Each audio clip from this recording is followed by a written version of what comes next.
Paralyzed horse was going to be put down, but 6-year-old girl changes everything. While adults decided on death, she just looked into his eyes and stayed. With pencil and paper, she drew the only chance no one had the courage to try. Days later, the horse stood up, and nobody could hold back their tears. If this story interested you, don't forget to subscribe to our channel and tell us which city you're watching from. We'll continue. I promise this will be the best story you'll ever hear in your life. The sun rose lazily on that October morning, painting the hills surrounding Willow Creek Ranch with gold. Emily walked barefoot through the damp grass, her 8 years of age carrying a curiosity that adults had forgotten how to have. She loved these moments before the farm fully awakened, when only the song of chickadees and the gentle morning breeze broke the silence. The main stable was already buzzing with activity when she approached. Frank, the ranch's oldest handler, was adjusting Thunder's reins, an Arabian thoroughbred stallion with a chestnut coat that shone like polished copper under the morning light. Thunder was the pride of the ranch, with his defined muscles and elegant movements that hypnotized anyone who watched him. "Good morning, Mr. Frank," Emily greeted with a wide smile, showing her teeth that were beginning to change. "Can I stay here and watch?" The gray-haired man nodded kindly. Emily was the daughter of Sarah, the veterinarian responsible for animal care, and had practically grown up among the horses. Her passion for animals was evident from a very young age, when she still crawled after newborn foals. Thunder shook his head, his dilated nostrils capturing the morning aromas. It was time for daily warm-up, a sacred routine that prepared his body for more intense training. Frank mounted with the skill of someone who had spent more than 30 years working with horses, and gently led the animal to the open field. Emily climbed onto the wooden fence, carefully balancing herself for a better view. Her brown eyes followed each movement of the horse, absorbing the perfect harmony between man and animal. Thunder trotted elegantly, his hooves touching the ground in a hypnotic rhythm. Suddenly, a strange noise emerged from the dense vegetation near the field. It sounded like branches breaking, followed by a shrill cry that cut through the air like a blade. Thunder, who until then had been moving serenely, reared violently, his eyes widened with terror. Time seemed to slow down. Emily saw the animal lose balance, its front hooves desperately beating the air, while Frank struggled to maintain control. The impact with the ground was devastating. A dull sound echoed across the field, followed by a silence that seemed to suck all life around it. Frank rolled away, dazed but apparently unharmed. Thunder, however, remained motionless, only his heavy breathing indicating he was still alive. His hind legs remained in a strange position, as if they weren't responding to brain commands. "Thunder!" Emily shouted, jumping from the fence and running toward the fallen animal. Tears were already welling in her eyes, her small heart beating erratically in her chest. Sarah arrived running, her veterinary bag in hand. Behind her came other ranch employees, their faces marked with concern. The silence following the fall carried an almost palpable tension, as if everyone knew something irreversible had happened. "Step back!" Sarah ordered firmly, though Emily could notice the tremor in her hands as she examined Thunder. "I need to assess the situation." Emily watched her mother work, noting every expression that crossed her face.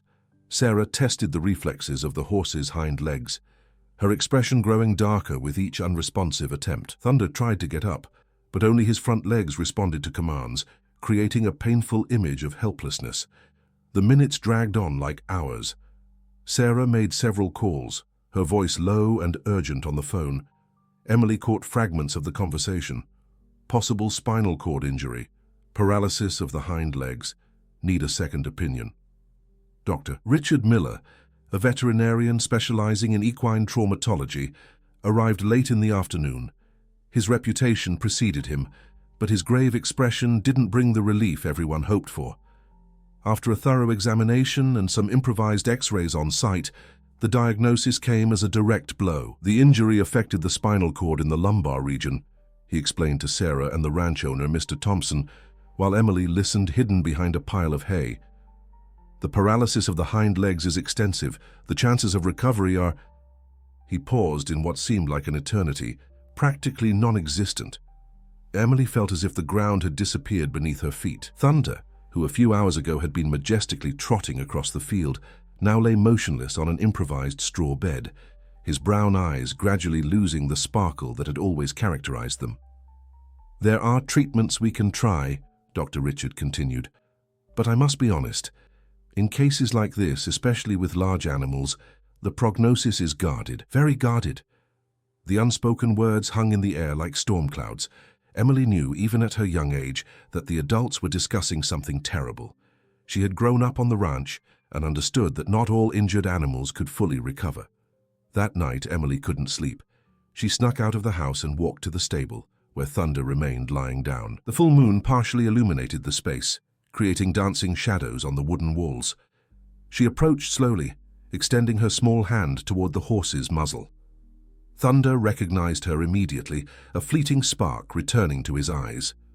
Emily sat by his side, her tears falling silently onto the straw. "I won't let you give up," she whispered, her childish voice carrying a determination that surprised even herself. "We'll find a way, Thunder. I promise." The horse seemed to understand her words, moving his head slightly toward the girl. At that moment, under the silver moonlight, a silent alliance formed that would change not only their lives, but everyone around them. The following days brought an entirely new routine to Willow Creek Ranch. Thunder was transferred to a special stall, adapted with softer materials and a rudimentary suspension system that helped relieve pressure on his hind legs. Sarah had insisted on trying all possible treatments before considering other alternatives. Emily became a constant presence beside the horse. Every morning, even before getting ready for school, she ran to the stable with an apple or carrot in hand. Thunder always showed recognition of her arrival, his ears moving slightly and a brightness returning to his brown eyes. "Good morning, my warrior," she whispered, gently caressing the animal's neck. "Today will be a better day, you'll see." Dr. T. Richard had organized a treatment protocol that included physical therapy, anti-inflammatory medications, and acupuncture sessions. Emily observed everything with scientific attention, asking questions that sometimes surprise professionals with their depth. "Why don't the little needles hurt him?" she asked during an acupuncture session conducted by Dr. Jennifer, a veterinarian specializing in alternative medicine. "Because they stimulate very specific points that help the body heal itself," Dr. Jennifer explained patiently. "It's like we're waking up parts of the body that are sleeping." Emily absorbed each explanation like a sponge. At night, she drew diagrams of the horse's body in her school notebooks, trying to understand exactly where the problem was and how it could be solved. The first weeks brought small signs of hope. Thunder could slightly move one of his hind legs during physical therapy sessions. Sarah and the team celebrated each small advance as a significant victory. "See, Thunder?" Emily exclaimed excitedly whenever she noticed any improvement. "I knew you were too strong to give up." But reality proved crueler than the initial hope suggested. After a month of intensive treatments, progress began to stagnate. The medications caused side effects that debilitated Thunder even more, and the physical therapy sessions, although maintaining circulation, couldn't restore function to the hind legs. Mr. Thompson, the ranch owner, began to express his concerns more directly. The costs of treatments were growing exponentially, and other horses needed attention. During a tense meeting in the main office, Emily hid behind the half-open door to listen. "Sarah, you know I have the utmost respect for your work," Mr. Thompson was saying, his voice heavy. "But we need to be realistic.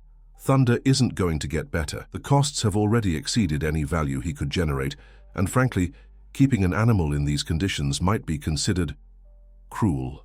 Sarah completed the sentence, her voice barely able to disguise the emotion. "I know, Thompson. Believe me, this decision isn't easy for anyone." Emily felt her world collapse. She knew exactly what they were discussing, even though no one had the courage to speak openly. At school, she had learned about injured animals and the difficult decisions that sometimes needed to be made. That night, she threw herself into her mother's arms, sobbing as she never had before.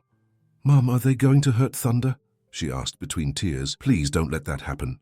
Sarah hugged her daughter tightly, her own tears wetting the girl's brown hair. "Emily, sometimes life puts us in front of very difficult choices. Thunder is suffering, my love. Maybe—" "No," Emily interrupted with a vehemence that surprised her mother. "He's not suffering. I see it in his eyes, Mom. He still wants to live, still wants to try." Sarah looked at her daughter, seeing a determination that went far beyond her 8 years of age. Emily, you need to understand that love isn't always enough to... But what if we haven't tried everything yet? Emily insisted. What if there's a way no one has thought of? In the following weeks, Emily intensified her visits to the stable. She brought books from the school library about animal anatomy, drawings she made at home, and even stories she invented to tell Thunder. The horse always reacted to her presence, and Emily began to notice details that adults seemed to ignore. During a particularly difficult physical therapy session, when Thunder showed signs of discomfort, Emily approached and began to sing a lullaby that her grandmother used to sing to her. The effect was immediate. The horse calmed down, his breathing became more regular. "How did you do that?" asked Mark, the animal physiotherapist, who had been hired especially for the case. "I didn't do anything," Emily replied simply. "I just talked to him. Sometimes people forget that he's still in there," she said, gently touching Thunder's forehead. Frank, who was observing the scene from a distance, approached slowly. The old handler had tears in his eyes, something Emily had never seen before. "Little girl," he said in a hoarse voice, "you have something special. This horse responds to you in a way I've never seen in more than 30 years working with these animals."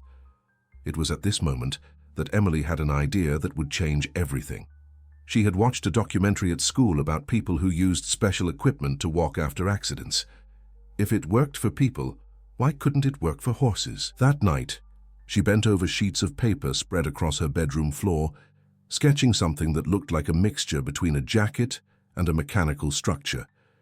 They were childish drawings, full of colors and explanations, written in shaky handwriting. But there was something there that captured a genuine idea.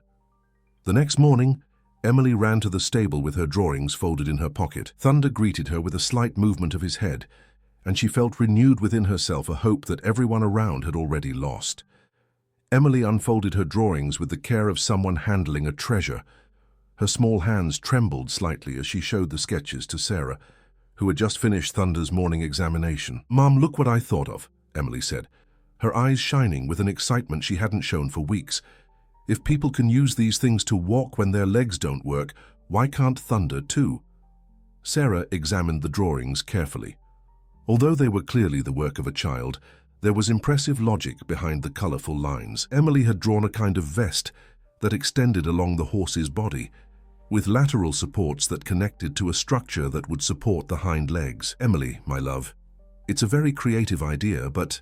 Sarah began, searching for gentle words to explain why that would be impossible. "Wait," a voice interrupted behind them. It was Amy Wilson, a biomedical engineer who had recently arrived in the region to develop an assistive technology project at the local university. She was visiting the ranch at Dr. Richard's invitation, interested in observing animal rehabilitation methods. Amy approached and took the drawings from Emily's hands, studying them with the seriousness of someone analyzing a professional project. "You know what?" she said after a few minutes. "This is not impossible. In fact, it's quite ingenious." Sarah looked at Amy with surprise. "Are you serious?" "Completely," Amy answered, crouching down to be at Emily's height. "There are already prosthetics and exoskeletons for dogs and other smaller animals. The challenge with horses has always been the weight and size, but the basic concept is the same." Emily felt her heart race. For the first time in weeks, an adult was taking her idea seriously. "Can we try?" she asked, barely able to contain her anxiety. Amy looked at Thunder, who was watching the movement with interest. "It will be complex. We'd need lightweight but resistant materials, a precise adjustment system, and many tests. But," she paused, "if everyone is willing to try, I can help." The news spread quickly around the ranch. The reactions were diverse. Some employees showed curiosity, others skepticism. Mr. Thompson was straight to the point during a conversation with Sarah. "More expenses, Sarah. And for what? To do an experiment with an animal that should..." "That should what, Dad?" Emily appeared at the office door, her small voice firm. She had started calling Mr. Thompson Dad since she was 3 years old, when he became a father figure to her at the ranch. Mr. Thompson sighed. "Emily, dear, sometimes we need to accept that people give up when things get difficult," she completed, surprising the man with the maturity of her response. "But I don't want to be that kind of person." There was an awkward silence. Mr. Thompson looked at the girl, seeing in her a determination that touched him deeply. Finally, he nodded. All right, we'll try. But with limited resources and a defined time frame. The next weeks were of intense work. Amy set up a small workshop in an abandoned shed on the ranch, where she and Emily spent hours developing prototypes.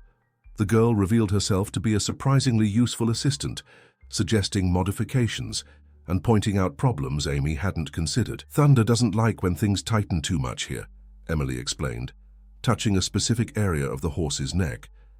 And he always shakes his head before trying to move. Amy incorporated each observation into the project. The first prototype was made of aluminum tubes and resistant fabric, creating a structure that distributed the horse's weight without pressing sensitive points of the spine.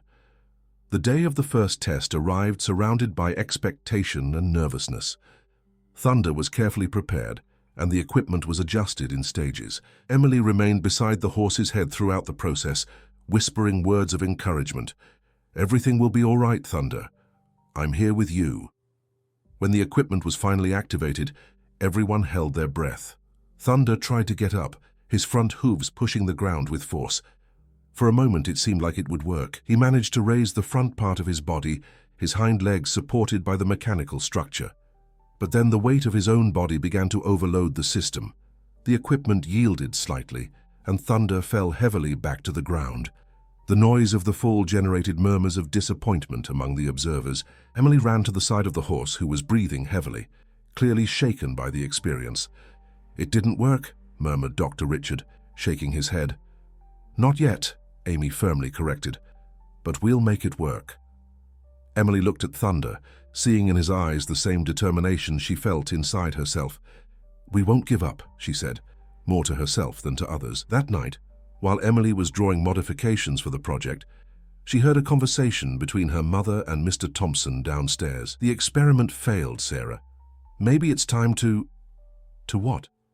"Break my daughter's heart. To do what's best for the animal. And for her too. Emily is getting too attached to this. When it doesn't work out, it will be even worse." Emily closed her eyes, feeling tears burning behind her eyelids. She knew the adults were losing hope, but something inside her refused to accept defeat. The next day, she found Amy in the workshop, working alone on modifications for the equipment. "You're not going to give up too, are you?" Emily asked in a small voice. Amy stopped what she was doing and looked at the girl. "Emily, I work with people who everyone said would never walk again. Do you know how many times I heard it was impossible?" Emily shook her head. "Many. But do you know what I learned? That impossible is just a word we use when we haven't yet discovered how to do it." Amy showed the new scheme she had developed. The equipment would be lighter, with better distributed pressure points and a gradation system that would allow increasing support progressively. "But it will need more time and more resources." Emily nodded with determination. "Then we'll get them. Thunder is counting on us." At that moment they heard footsteps approaching the workshop. It was Frank, carrying a toolbox. "Heard you two talking," he said with a shy smile. "Thought maybe you could use a more experienced hand here." Behind him appeared other ranch employees, each bringing something to contribute to the project. Emily felt her heart fill with a joy she hadn't experienced since Thunder's accident. The following months transformed Willow Creek Ranch into something no one had imagined. The shed where old equipment was once stored became an improvised laboratory, filled with prototypes, tools, and drawings pasted on the walls. Emily had become the unofficial coordinator of the project, organizing schedules, testing materials, and keeping everyone motivated when discouragement threatened to take over. The second prototype of the equipment showed significant improvements. Thunder managed to remain standing for almost 5 minutes, his hind legs supported by the redesigned structure. But he still couldn't take steps. Amy explained that the system needed not only to support the weight, but also to simulate the natural movement of walking. "It's like teaching someone to dance again," she said to Emily while adjusting the mechanical joints. "Each step needs to be a harmony between strength, balance, and timing." Emily absorbed each technical explanation with a thirst for knowledge that impressed even the university engineers who had joined the project. Her school notebook was filled with anatomical diagrams and weight distribution calculations she had learned by observing the tests. During this period, Thunder showed signs that he understood exactly what was happening. Whenever he saw the team approaching with the equipment, his ears would rise and he demonstrated a cooperation that touched everyone. It was as if he knew these people were fighting for him. "He trusts us. Emily observed one afternoon, caressing Thunder's neck while Amy made final adjustments to the third prototype. He knows we won't give up. The moment of truth came on a clear March morning. This time dozens of people gathered around the testing field. Ranch employees, engineering students, veterinarians from other cities who had heard about the project, and even families with children with disabilities who saw in Thunder a source of inspiration. Emily held her mother's hand firmly as they watched Thunder being equipped with the most advanced device they had developed. The equipment was a work of art in biomedical engineering, combining lightness, resistance, and functionality in a structure that perfectly adapted to the horse's body. "What if it doesn't work this time?" Emily whispered, showing for the first time in months a vulnerability she had kept hidden. "Then we'll try again," Sarah answered, squeezing her daughter's hand. "As many times as necessary." Amy made the final adjustments and stepped back. "Ready, Thunder. It's your turn to show what you're capable of."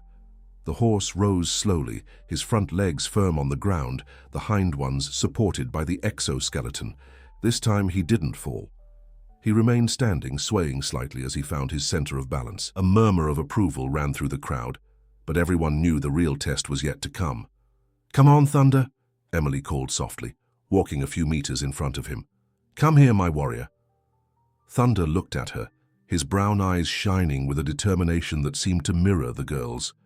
He raised a front hoof, hesitated for a moment, and then took his first step in 6 months. The silence was total.